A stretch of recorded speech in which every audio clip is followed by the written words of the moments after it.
won't claim we're perfect, but so far we've avoided. For instance, I'll give you a very specific example: the MERS coronavirus. We were told 12 hours after our citizen had landed in Manila that he had tested positive for the virus, and this was a period we're a heavily Catholic country, so this was Holy Week. Wednesday is when the whole of the country shuts down, and that's when we were informed of the emergency. Now, we followed the WHO guidelines, but we added our own twist. For instance, in dealing with the MERS coronavirus, at that point in time, the people at risk would be 3 people on the row in front of them and 3 on each side and towards the back. So I asked, the flight from this particular country, the Middle East, is about 8 hours. The person was traveling with 3 members of his family and a staff member. So there were 5 of them.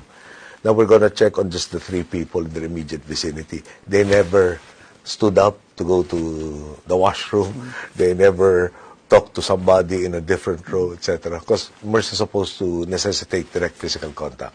So at the end of the day, I ordered our agencies, the Bureau of Immigration and Deportation, the Department of Health, the law enforcement, etc., to look for all, I think, 418 passengers at that point in time.